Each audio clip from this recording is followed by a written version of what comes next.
The Louisiana Purchase Treaty with France, 1803.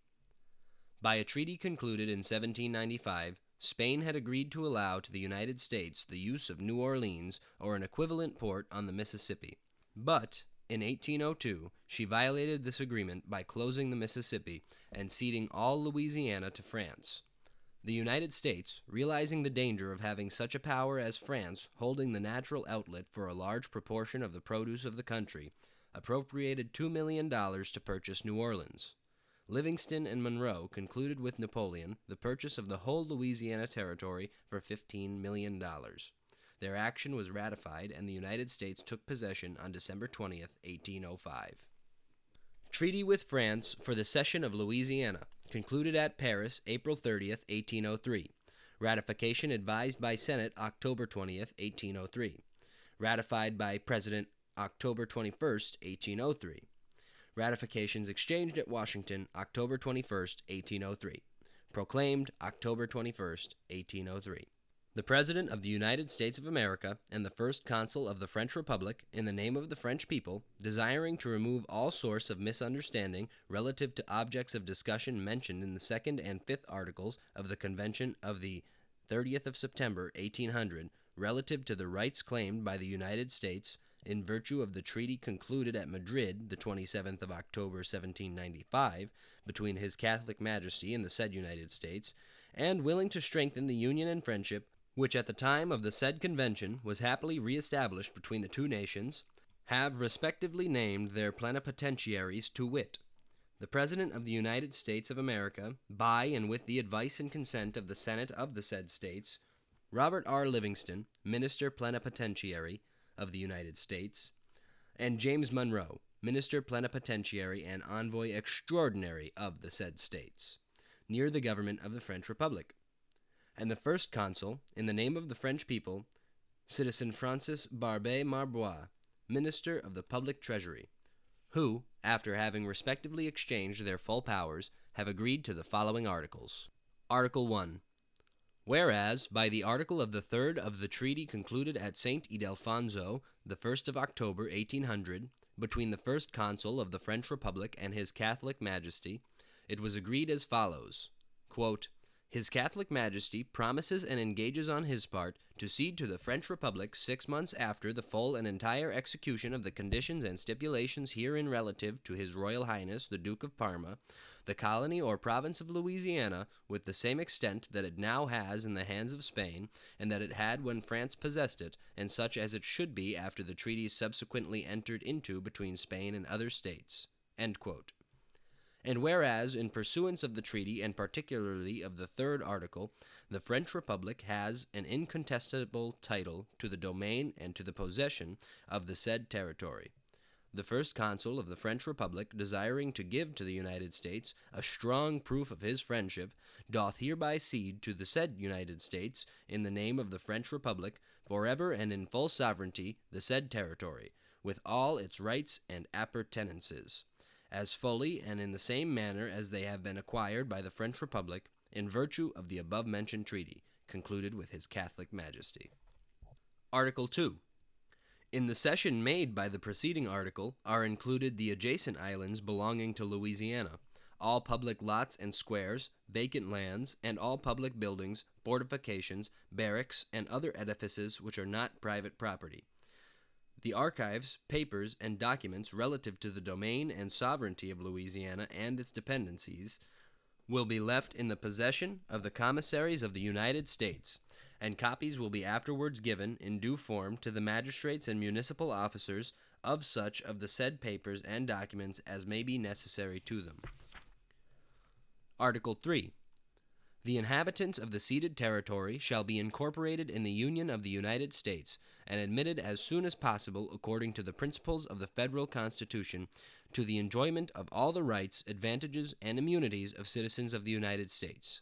And in the meantime they shall be maintained and protected in the free enjoyment of their liberty, property, and the religion which they profess. Article 4. There shall be sent by the government of France a commissary to Louisiana, to the end that he do every act necessary and well to receive from the officers of His Catholic Majesty the said country and its dependences, in the name of the French Republic, if it has not been already done, as to transmit it in the name of the French Republic to the commissary or agent of the United States. Article 5. Immediately after the ratification of the present treaty by the President of the United States, and in case that of the First Consul shall have been previously obtained, the commissary of the French Republic shall remit all military posts of New Orleans, and other parts of the ceded territory, to the commissary or commissaries named by the President to take possession.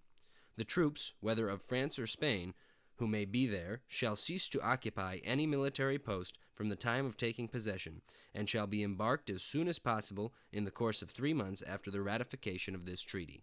Article 6.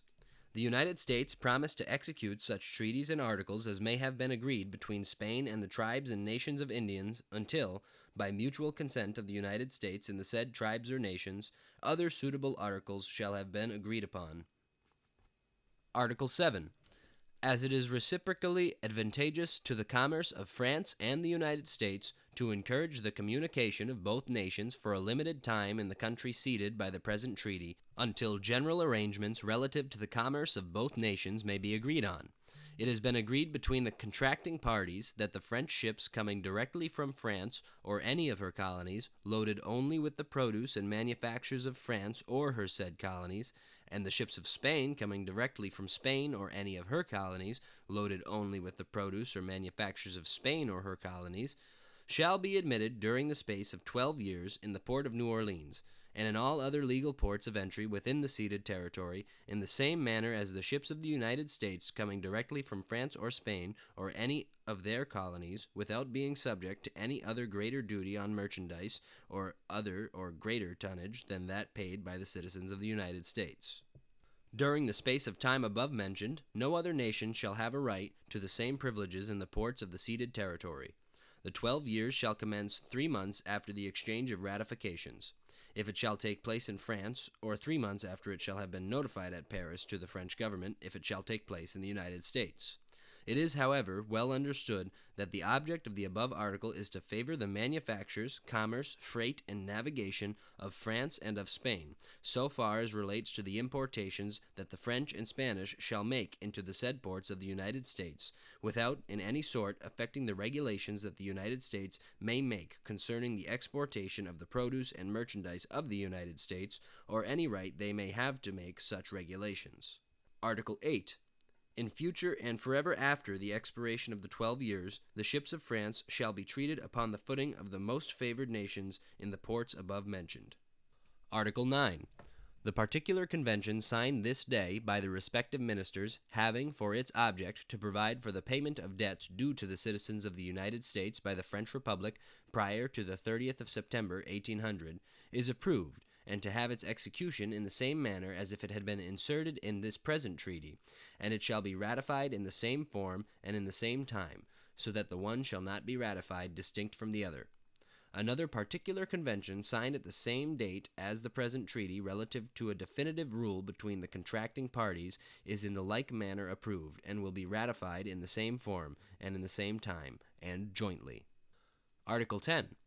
The present treaty shall be ratified in good and due form, and the ratifications shall be exchanged in the space of 6 months after the date of the signature by the ministers plenipotentiary, or sooner if possible. In faith whereof the respective plenipotentiaries have signed these articles in the French and English languages, declaring, nevertheless, that the present treaty was originally agreed to in the French language, and have thereunto affixed their seals. Done at Paris, the 10th day of Floréal, in the 11th year of the French Republic, and the 30th of April, 1803. Robert R. Livingston, James Monroe, F. Barbé Marbois.